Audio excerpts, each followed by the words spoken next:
एक घर में माँ बेटी रहती थी। रात का समय था। दरवाजे पर खटखटाने की आवाज आई। माँ और बेटी बहुत गरीब थे, छोटे से घर में रहते थे। बेटी ने दरवाजा खोला तो वहां पर कोई नहीं था। नीचे देखा तो चिट्ठी पड़ी हुई थी। बेटी ने चिट्ठी खोलकर पढ़ी तो हाथ कांपने लग गए और जोर से चिल्लाई, माँ इधर आओ। चिट्ठी में लिखा था, बेटी मैं तुम्हारे घर आऊंगा तुमसे और तुम्हारी माँ से मिलने, और नाम की जगह नीचे लिखा था भगवान। माँ ने कहा, यह शायद हमारी गली के किसी लड़के ने तुम्हें छेड़ने के लिए बहुत ही गंदी शरारत की है। लेकिन बेटी को माँ की बात पर यकीन ही नहीं हो रहा था। बेटी बोली, माँ पता नहीं क्यों मुझे ये सच लग रहा है। माँ को मनाकर बेटी और माँ दोनों तैयारी में लग गए। घर भले ही छोटा सा था लेकिन दिल बहुत अमीर। घर पर एक चटाई थी मेहमानों के लिए, वह ट्रंक से निकालकर बिछा दी। और रसोई घर में जाकर देखा तो खाने का एक दाना भी नहीं था।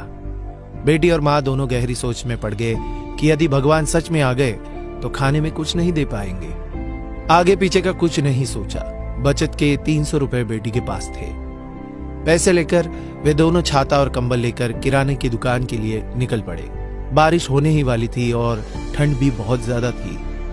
एक पैकेट दूध, एक मिठाई का बॉक्स और कुल 200 की चीजें खरीदकर वापस लौट के ऑटो ले लिया, क्योंकि उन्हें लगा शायद भगवान घर पहुंच गए होंगे।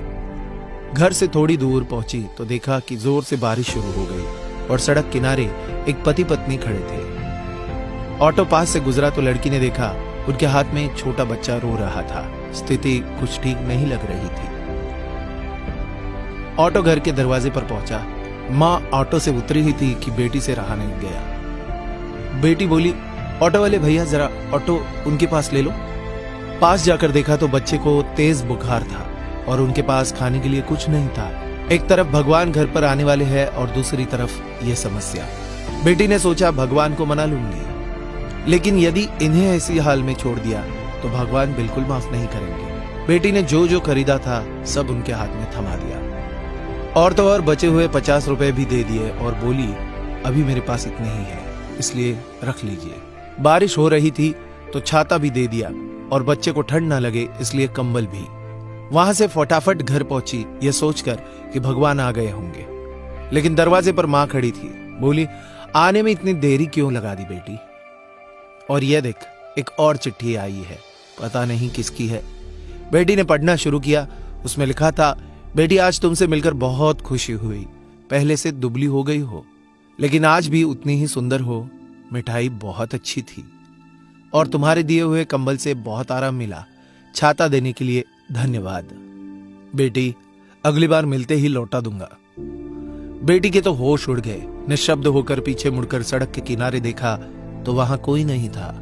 चिट्ठी में आगे लिखा था, इधर उधर मत ढूंढो मुझे, मैं तो कण-कण में हूं। जहां पवित्र हो सोच, मैं उस मन में हूं। यदि दिखे कोई जरूरतमंद तो मैं उस हर जन में हूं। बेटी जोर से रो पड़ी और माँ को सब बताया। दोनों बहुत भावुक हो गए और पूरी रात सो नहीं पाए। दोस्तों, अब आप सभी से एक प्रश्न है, क्या यह बेटी सच में गरीब थी? सोचिए और अपने दिल से इस सवाल का जवाब दीजिएगा, क्योंकि व्यक्ति मरने के बाद अपने साथ पैसे नहीं बल्कि कर्म लेकर जाता है। और जरूरी नहीं कि हर पैसे वाला व्यक्ति अच्छे कर्म लेकर जा रहा हो। इसलिए कोशिश करें कि पैसों से अमीर हो या गरीब, लेकिन कर्मों से अमीर जरूर बने।